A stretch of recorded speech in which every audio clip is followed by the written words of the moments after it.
hier, tout le monde sait ce qui s'est passé à Paris. Pendant qu'il se passait ça, ailleurs dans Paris, il se passait des choses plus intéressantes. Un groupe de gilets jaunes a manifesté comme tous les premiers samedis du mois devant les merdias, TF1, BFM, CNews et compagnie. Dans le calme. Au début, ils avaient une compagnie de CRS, ils étaient environ 100-150 les gilets jaunes. Ils avaient une compagnie de CRS pour eux. Ils ont vu que ça se passait bien, ils sont partis. Ils ont dit, les CRS leur ont dit, on va à la manifestation là-bas, ça se passe plutôt mal. Ici, vous êtes calme, vous respectez bien, on vous laisse tranquille. Ils sont partis, ils sont restés qu'avec 6 flics pour finir tout leur périple. Objectif réussi. On est d'accord. Avant, le matin, préfecture de police de Paris, rassemblement autorisé. Le premier qui a été autorisé par la préfecture de police en bas de ses fenêtres, monsieur l'Allemand, a laissé autoriser. Deuxième victoire, prise de parole, tout dans le calme. 100, 150, 200 gilets jaunes. Tout dans le calme. Hier après-midi, porte des Lilas jusqu'à République, la milice à Macron est arrivée, les policiers infiltrés comme on le sait toujours. Regardez Strasbourg, une vidéo, on y voit 7 ou 8 casseurs pris à partie par les gens. Quand les casseurs viennent sur les gens, on voit leur technique pour se battre. Ça c'est de l'enseignement trop propre. C'est pas de l'enseignement de la rue, c'est de l'enseignement de la police, de l'armée. Regardez bien, tapez Strasbourg, casseurs repoussés par les manifestants, vous verrez. Après, on a vu la police, la milice à Macron infiltrée.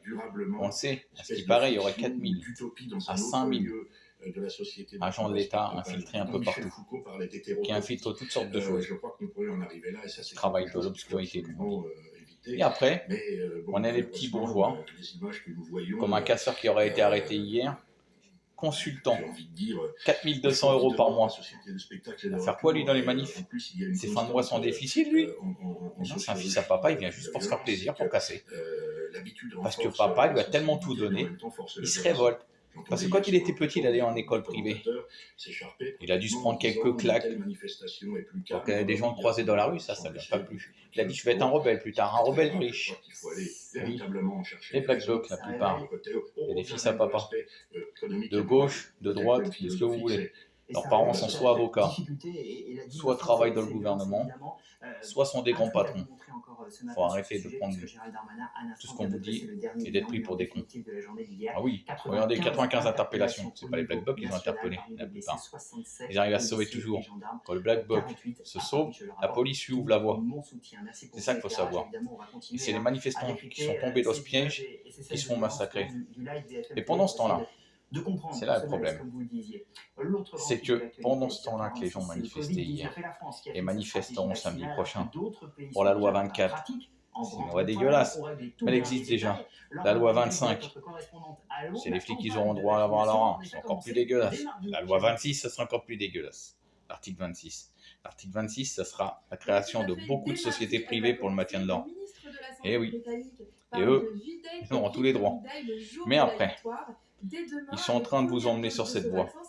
Pour vous focaliser sur ça, pendant ce temps que, regardez comme en Angleterre, les Anglais sont obligatoires, à ce qui paraît, c'est obligation d'être vacciné là-bas. C'est ce qu'on va arriver en France.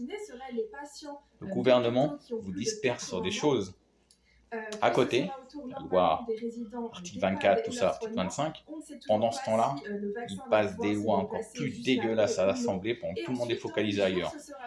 Et surtout, il les passe le soir et la nuit, quand les bons moutons font dodo. À un moment, réveillez-vous, ouvrez les yeux, arrêtez d'être aveugle. Le gouvernement vous emmène où il veut vous emmener. Et ça fait des années que les gouvernements successifs le font. Rappelez-vous, on avait voté non pour l'Europe. On nous a foutu dedans. Traité de Lisbonne, c'est tous des traites corrompus. Vous savez, il y a une personne qui s'appelle Étienne Chouard, qui est très connu, il a dit que vous mettez lui ou un autre, il appliquera la politique qu'on lui dit de faire. La politique que ces bienfaisants qui l'ont placé là leur donnent de faire. Parce qu'il est débiteur. Eh oui, réfléchissez à ça. Notre but, C'est tout ce qui est la vaccination. Le port du masque pour les enfants, car port du masque pour les enfants de 6 ans, c'est pas bon. Et bientôt, ils vont essayer de le passer aux enfants de 3 ans. Vous imaginez ça? Est-ce que vous voulez que vos enfants plus tard vous disent: «Papa, maman, pourquoi t'as laissé faire ça alors que t'aurais pu faire quelque chose pour nous?» «Bah non, j'étais trop lâche, ou non, j'étais trop con, j'étais manifesté pour la loi globale de sécurité. Pendant ce temps-là, le gouvernement, il passait des trucs sales. Et je me suis fait avoir. Ah bah merde, c'est ça que vous voulez?» Réfléchissez. Regardez cette corrompue-là. Madame payée par Gilead.